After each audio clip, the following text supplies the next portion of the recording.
आने लगा उसमें। सुनीता, तुम्हारे उसमें आ रहा है?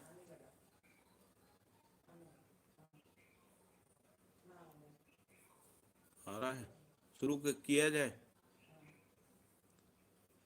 तो हमने सुबह सृष्टि दर्शन का पठन किया था, मानव व्यवहार दर्शन के अंतर्गत। और इसमें कुछ प्रश्न भी पूछे गए हैं। तो पहला प्रश्न ये पूछा गया है कि श्रम गति परिणाम को हम और स्पष्ट करने की बात की गई है।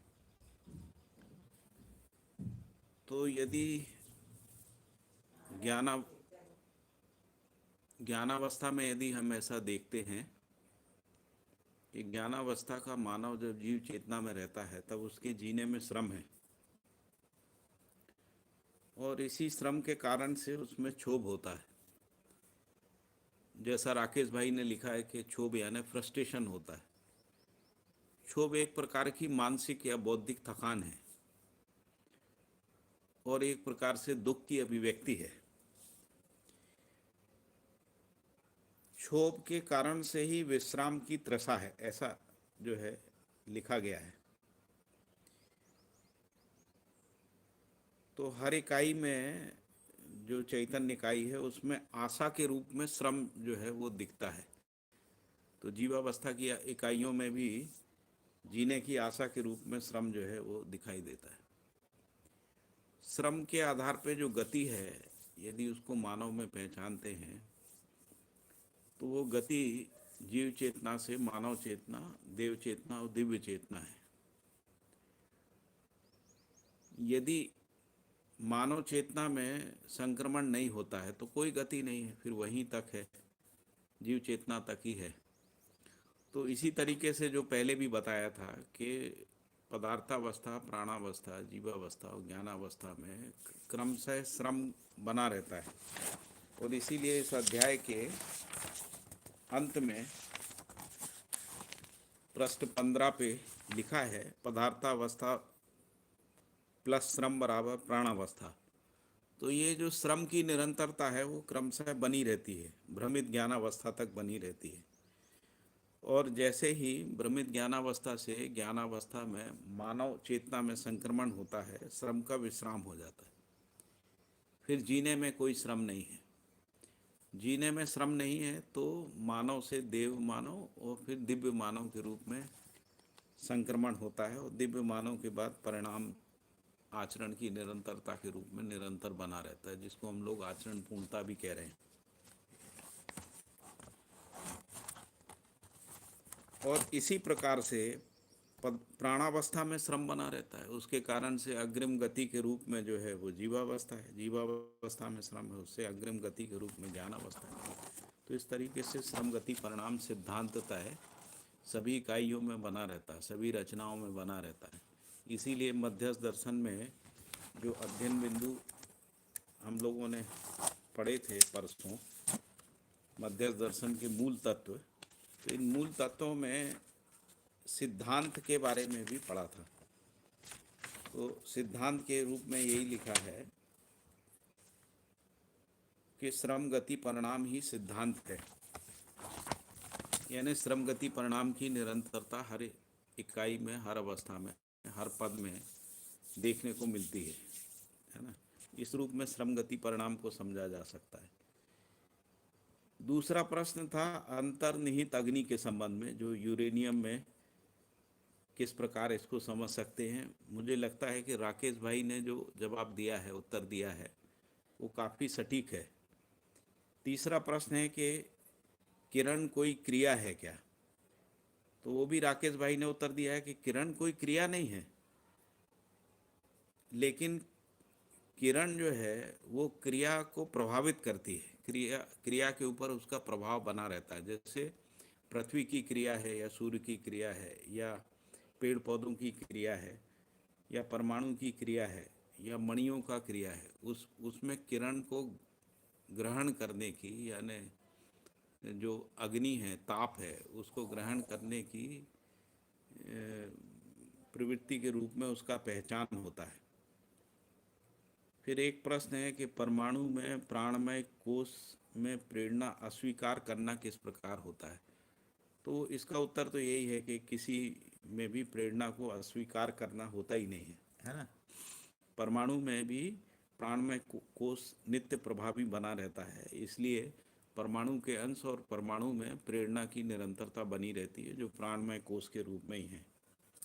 फिर एक प्रश्न था, जीवावस्था में सुख दुख का प्रकाशन किस प्रकार से होता है। तो इसमें जो हम लोग पढ़ रहे थे, इसमें कोषों की व्याख्या करते हुए आनंदमय कोष का जो स्पष्टीकरण पेज नंबर 13 में दिया है, उसमें लिखा है कि आनंदमय कोष का विकास ही चैतन्यता का कारण है तथा इसी चैतन्यता के कारण जीवावस्था में सुख और दुख का प्रकाशन है। तो जिसको हम लोग मानव ज्ञानावस्था में सुख कह रहे हैं, वो तो समाधान बराबर सुख है, लेकिन उससे पूर्व जो सुख का प्रकाशन जीवावस्था में है, जिसको अनुकूलता प्रतिकूलता के रूप में भी देखा गया है, तो यदि आहार निद्रा भय मैथुन से प्रतिकूलता रहती है तो उनमें दुख का प्रकाशन रहता है। यदि आहार निद्रा भय मैथुन की प्रतिकूलता बनी रहती, अनुकूलता बनी रहती है, तो वो एक प्रकार से जीवावस्था में सुख का प्रकाशन है। यहाँ इसको इस रूप में स्पष्ट किया गया है। लेकिन ज्ञानावस्था में जिसको हम सुख कह रहे हैं, वो समाधान बराबर सुख है, और समाधान का मतलब है व्यवस्था में जीना। क्योंकि यदि हम व्यवस्था में नहीं जी पाते हैं तो समाधान कोई वैचारिक क्रिया नहीं है। हम सोचें कि विचार में हमने समझ लिया है तो हम समाधानित हो गए, ऐसा नहीं है। यदि वो समाधान व्यवहार में और व्यवसाय में या विवेक और विज्ञान में जीने में प्रमाणित नहीं होता है तो उसको समाधान के रूप में पहचाना नहीं जा सकता है। तो इसलिए एक और बात जो है सुख के संबंध में आई है, जो अनुभव दर्शन में है, उसमें लिखा है जो अजागृत मानव है उसमें भी सुख भासता है या ब्रह्म भासता है, इस तरीके से एक बात आई है। तो सुख जो है वो भास आभास प्रतीति अनुभूति के रूप में रहता है। तो जो भास आभास अनुभूति प्रतीति के रूप में भास आभास प्रतीति और अनुभूति के रूप में सुख की बात की गई है। तो इसलिए जब भी हम सुख को समझने का प्रयास करते हैं तो हमको ये भी स्मरण में रखना चाहिए कि सुख का भास तो अजागृत या जीव चेतना में भी बना ही रहता है।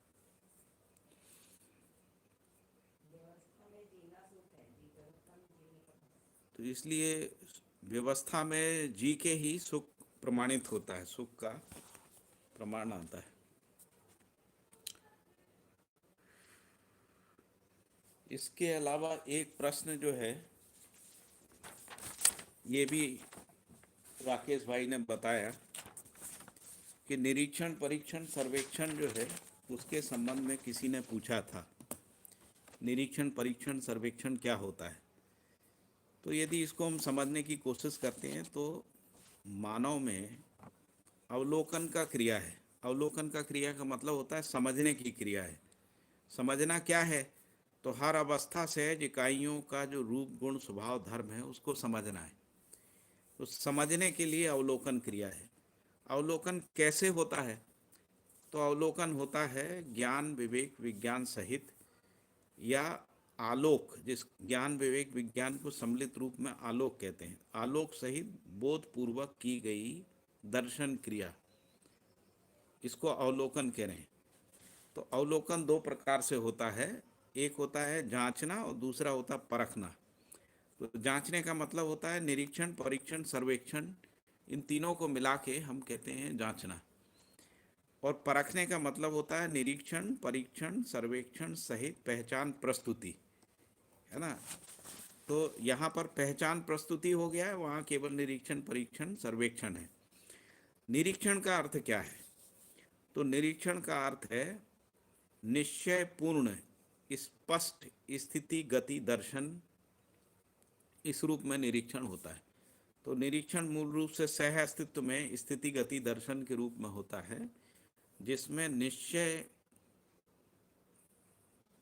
निश्चय पूर्ण क्या है? तो निश्चय पूर्णता का मतलब है सह अस्तित्व के दृष्टिकोण से ही स्थिति गति दर्शन हो सकता है। यदि आदर्शवादी और भौतिकवादी दृष्टिकोण से हम करेंगे तो स्थिति गति का दर्शन नहीं हो सकता है। स्थिति का कोई अनुमान होगा और गति जो है वो आंशिकता में समझ में आएगी, अपूर्णता में समझ में आएगी, है ना। यदि हम भौतिकवादी दृष्टिकोण से केवल क्रिया को समझते हैं या क्रिया का निरीक्षण करते हैं तो क्रिया पूर्णता में स्पष्ट नहीं होती है। आदर्शवाद में क्रिया की उपेक्षा है, तो क्रिया शून्यता की ओर या शून्य में जाना या शून्य में विलय हो जाना, इस तरीके की कल्पनाएं की गई हैं जो एक प्रकार से स्थिति की कल्पना के रूप में है। उसमें बहुत स्पष्टता देखने को नहीं मिलती है, क्योंकि जो दर्शन क्रिया है यानी जो समझने की क्रिया है वो तो क्रिया के अंदर ही हो सकती है, क्योंकि समझने वाला भी स्वयं में एक क्रिया है।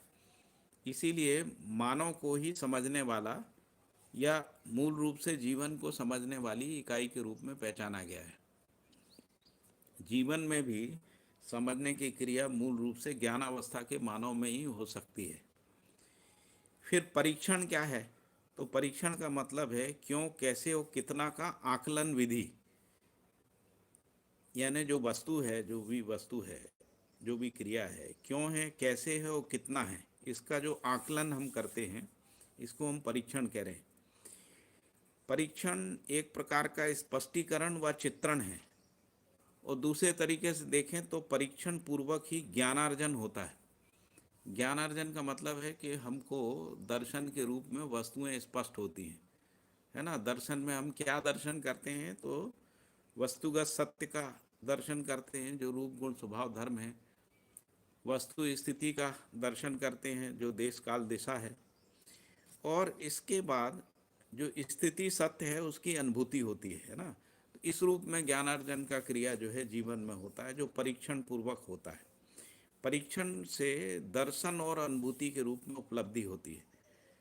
तीसरा जो शब्द आया है जो सर्वेक्षण है, तो सर्वेक्षण का मतलब होता है सर्व में आधिकारिक रूप से निरीक्षण परीक्षण करना। तो निरीक्षण परीक्षण पूर्वक हम जो है सर्व का अनुमान लगाते हैं, है ना। जैसे हम मानव में देखते हैं कि हर मानव सुखी होना चाहता है, तो ये हर मानव में सुखी होने को पहचानने के लिए सर्वेक्षण एक विधि है। उसी तरीके से हर व्यक्ति न्याय में जीना चाहता है ना। हर व्यक्ति जो है समाधान समृद्धि पूर्वक जीना चाहता है, इसको हम सर्वेक्षण विधि से पहचानते हैं। सार्वभौमता में या सर्व में आधिकारिक निरीक्षण परीक्षण के रूप में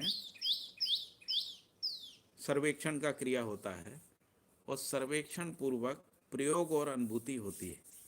तो हम जब हम परीक्षण करते हैं उसमें निरीक्षण शामिल रहता है, और जब हम सर्वेक्षण करते हैं तो उसमें निरीक्षण परीक्षण दोनों शामिल रहता है। तो कोई भी सर्वेक्षण परीक्षण के बिना नहीं है, कोई भी परीक्षण निरीक्षण के बिना नहीं होता है।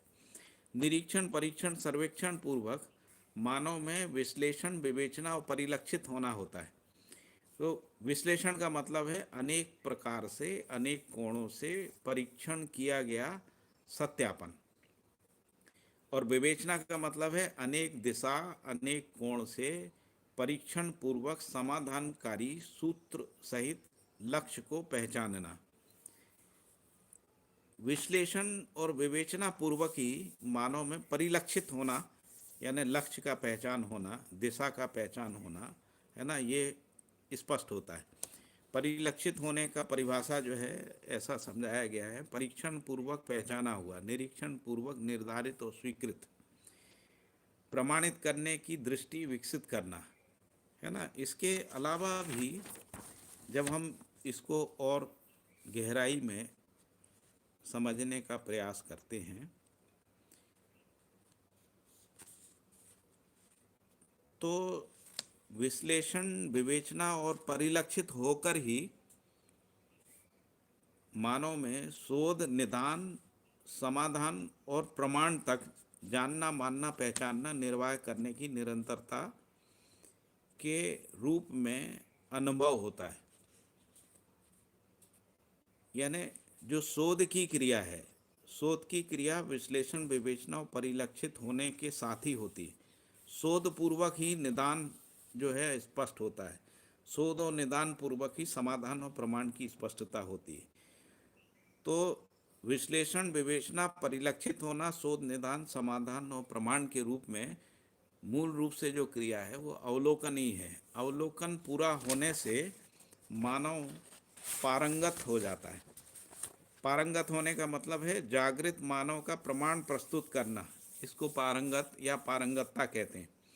परीक्षण निरीक्षण पूर्वक प्रमाण सहित सच्चाइयों को बोध कराना, ये भी पारंगत होने या पारंगतता का प्रमाण है ना। तो ये तो हुई, जितने भी प्रश्न आए थे उसके संदर्भ में कुछ बात हुई। मैं सृष्टि दर्शन के बारे में कुछ और भी बातों को कहना चाहता हूँ। जैसा कि इसके पहले ही सूत्र में लिखा है, मानव ने सृष्टि दर्शन की कामना और प्रयास किया है। यदि हम इसको समझने की कोशिश करते हैं तो हमको ये पता लगता है, मानव ने विगत में, जिसको हम लोग भारत में आदर्शवादी चिंतन कहते हैं, आदर्शवादी चिंतन में अधिदैवीवाद, अधिभौतिकवाद और आध्यात्मवाद इस तरीके से है। अधिभौतिकवाद में, जिसमें न्याय, वैशेषिक, सांख्य, ये तीन दर्शन है। अधिदैवीवाद जो है उसमें जैमिनी का जो मीमांसा दर्शन है उसको अधिदैवीवाद कहते हैं, जिसमें देवी देवताओं से जगत की उत्पत्ति की बात की गई है। सांख्य दर्शन, वैशेषिक और इन सब में ब्रह्म से जगत की उत्पत्ति की बात की गई है। और इसके बाद है जिसको हम लोग आध्यात्मवाद कहते हैं, जिसको उत्तर मीमांसा भी कहते हैं। उत्तर मीमांसा में ब्रह्म से जगत की या ज्ञान से जगत की उत्पत्ति, इसलिए ज्ञान के रूप में ब्रह्म की मीमांसाएं की गई। तो ये पूरा जो सृष्टि दर्शन है जो अध्याय 3 में बाबा जी ने प्रस्तुत किया है, उसमें परंपरा से यानी आदर्शवादी चिंतन से मूलभूत रूप से एक भिन्न बात को कहा है।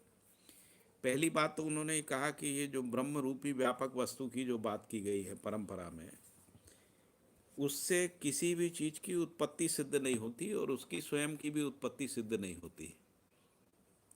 तो इसलिए प्रकृति को ब्रह्म से उत्पत्ति के रूप में जो है प्रतिपादित किया गया परंपरा में। लेकिन मध्य दर्शन ये कह रहा है कि अस्तित्व सह अस्तित्व के रूप में नित्य वर्तमान है।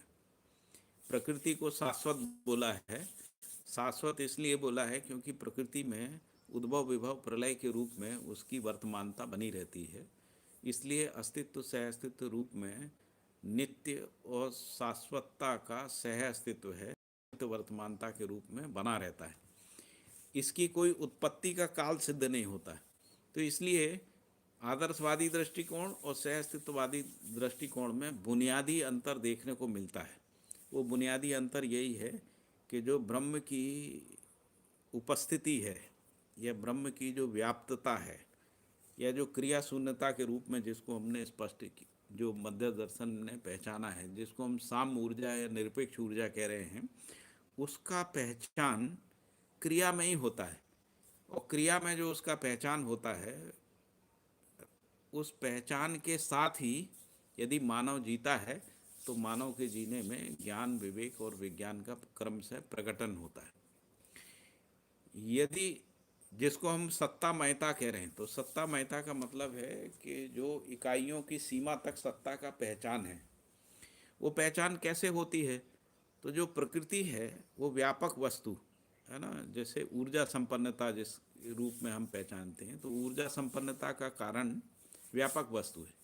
व्यापक वस्तु साम ऊर्जा है। उस साम ऊर्जा में सभी इकाइयाँ उसमें डूबी भीगी घिरी हुई हैं, इसलिए जड़ प्रकृति में उसको हम ऊर्जा संपन्नता के रूप में पहचानते हैं। इसी को चैतन्य प्रकृति में ज्ञान संपन्नता के रूप में पहचानते हैं। इससे व्यापक वस्तु की पारगामिता जो है वो सिद्ध होती है और व्यापक वस्तु ही निरपेक्ष ऊर्जा से ही सापेक्ष ऊर्जा जो है, सापेक्ष ऊर्जा का जो कारण है वो निरपेक्ष ऊर्जा जो है सिद्ध होता है। इसमें ये कहा गया कि विज्ञान के लिए तो अभी तक ये सब चीज़ें अज्ञात ही हैं। विज्ञान यानी भौतिकवादी दृष्टिकोण से ऊर्जा का जो स्रोत है उसको पहचाना नहीं गया है, क्योंकि वो व्यापक वस्तु के रूप में किसी वस्तु की उपस्थिति को पहचान नहीं पाए हैं। इसलिए वैज्ञानिक दृष्टिकोण में केवल क्रिया का अध्ययन किया गया है, और क्रिया व्यापक वस्तु में क्रिया का अध्ययन नहीं करने से, ना हो पाने के कारण से क्रिया की पूर्णता का अनुमान नहीं लगता है। और जब क्रिया की पूर्णता का अनुमान नहीं लगता है तो उससे उसकी लक्ष्य और दिशा का भी निर्धारण नहीं होता है। जैसे भौतिक क्रिया पूर्ण में गर्भित होने के कारण उसमें पूर्णता की ओर गतिशीलता है, उसी के कारण से परमाणु जो है विकास पूर्वक चैतन्य परमाणु के रूप में गठन पूर्णता को प्राप्त करता है। इसी तरीके से यदि भौतिक रासायनिक संसार जो है वो भी पूर्णता में है, व्यापक वस्तु में डूबा भीगा घिरा हुआ है, इसलिए उसमें पूर्णता की ओर गति है ना, जिसको हम लोग कहते हैं कि प्रकृति स्थितिशील है। स्थितिशील का मतलब है उसमें विकास की ओर प्रवृत्ति है, लाक्षणिकता है, और उसी लाक्षणिकता को हम पदार्थावस्था, प्राणावस्था, जीवावस्था और ज्ञानावस्था के रूप में भौतिक रासायनिक संसार के उसमें देखते हैं। इसमें भी जीवावस्था और ज्ञानावस्था में जो गठनपूर्ण परमाणु हैं उसकी उपस्थिति रहती है। यदि हम जीवावस्था और ज्ञानावस्था के शरीर तक यदि हम देखते हैं तो दोनों शरीर प्राणावस्था की ही इकाइयाँ हैं। तो जब शरीरों में जीवन, जिसको इसी अध्याय में कहा गया कि जो अंडा जो पिंड संसार है, जहाँ से जीवावस्था है, जहाँ से शरीरों में आशा के रूप में जीवन के होने को पहचाना जाता है ना, जिसको हम जीने की आशा भी कह रहे हैं।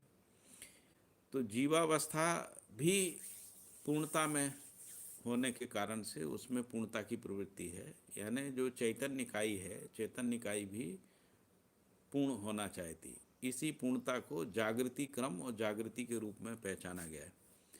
तो जीवावस्था में जागृति जो है वो आंशिक रूप में रहती है, और यही जागृति आचरण पूर्णता में पूर्ण हो जाती है ना। तो उससे पहले तक मानव में जागृति होती है, और जागृति जो है क्रमशः पूर्णता को प्राप्त करती है, जिसको हम लोग जागृति पूर्णता कह रहे हैं। तो इसलिए हम यहाँ पर जब क्रियाओं का विश्लेषण पढ़ते हैं या हम इन क्रियाओं का अवलोकन करते हैं, वो सह अस्तित्व में ही अवलोकन की क्रिया हो सकती है। सह अस्तित्व को छोड़ के हम क्रिया को समझने की कोशिश करते हैं, यानी भौतिकवादी दृष्टिकोण से जब हम यहाँ के क्रियाओं को समझने का प्रयास करते हैं तो अस्पष्टता आ जाती है। इसलिए भौतिकवादी नज़रिए को त्याग कर ही हम सृष्टि दर्शन यानी सह अस्तित्व में स्थिति गति दर्शन जो है वो हम कर सकते हैं। और यह स्थिति गति दर्शन जो है संपूर्ण पदार्थ जो चार पद और चार अवस्थाओं में हैं, उनके अंदर होने वाले क्रियाकलाप को हम स्थिति गति की निरंतरता में समझ सकते हैं। उसी को यहाँ व्याख्यायित और विश्लेषित किया गया है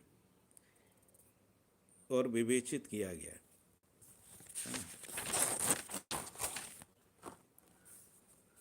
ये भी प्रश्न आया था कि भाई सहवास को हम कैसे समझेंगे।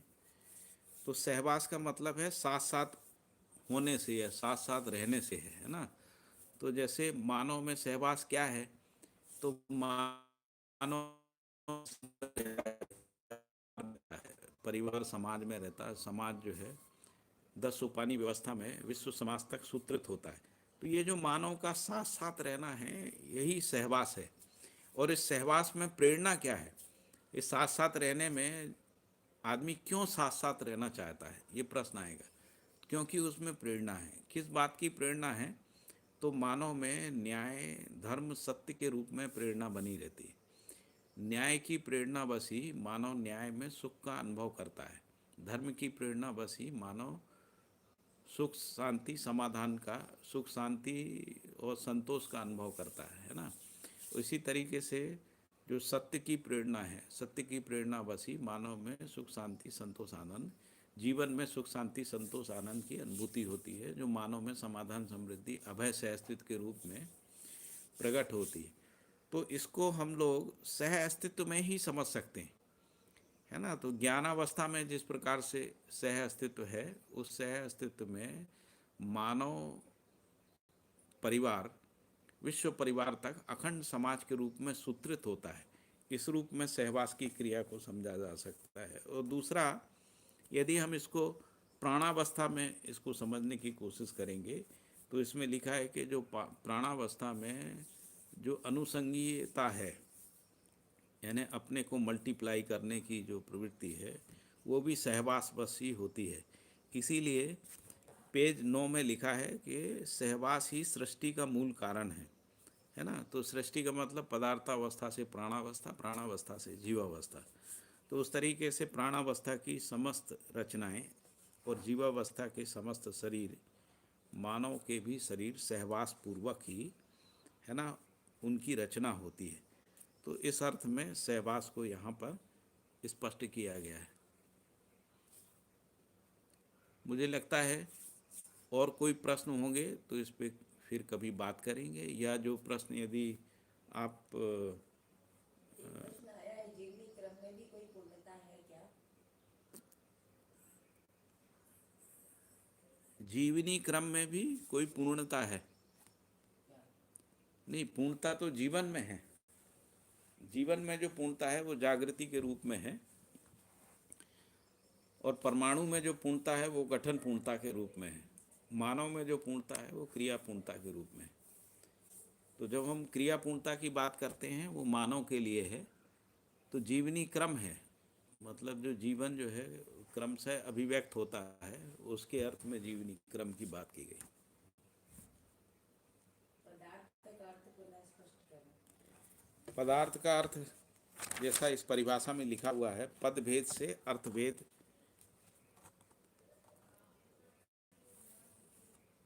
को स्पष्ट करने वाली वस्तु की पदार्थ संज्ञा है। और पदभेद का मतलब भी बता दिया कि मानव में चार, ये सृष्टि में चार पद हैं, जिसको हम लोग प्राण पद, भ्रान पद, देव पद और दिव्य पद कहते हैं। तो पद भेद से अर्थ भेद, तो जैसे ही जो प्राण पद से भ्रान पद में आते हैं, तो अर्थ, अर्थ का मतलब जो उसका आचरण है, जो उसका प्रयोजन है ना, जो उसका रूप गुण स्वभाव धर्म है, वो बदल जाता है। इस अर्थ में पदार्थ रूपी वस्तु को पहचाना गया है। पदार्थ भी एक प्रकार की वस्तु है। वस्तुएं दो प्रकार की हैं, एक व्यापक वस्तु है और एक जो है पदार्थ के रूप में भौतिक रासायनिक वस्तु है। तो भौतिक रासायनिक वस्तुओं का जब हम अध्ययन करते हैं तो उसमें चार पदों के रूप में और चार अवस्थाओं के रूप में अध्ययन होता है। चार पद और चार अवस्थाओं के रूप में जो जिसके कारण से पदभेद होता है।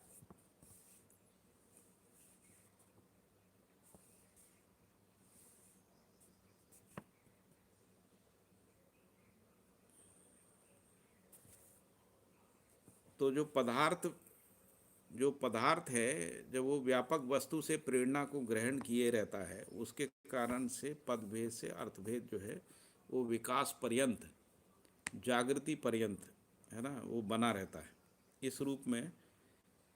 तो इसीलिए जो वस्तु का अर्थ है वास्तविकताओं, वस्तु का अर्थ वास्तविकता ही है।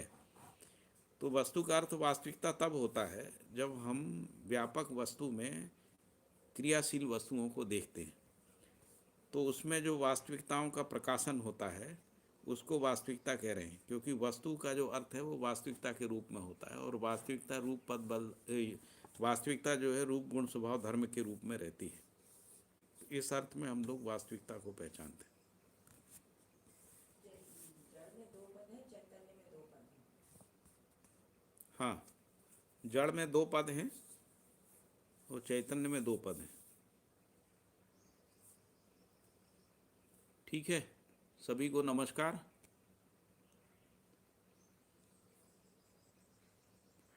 कोई और प्रश्न हो तो बता सकते हैं, पूछ सकते हैं। चैटिंग में दिखता है मुझे प्रश्न, यदि कोई आता है।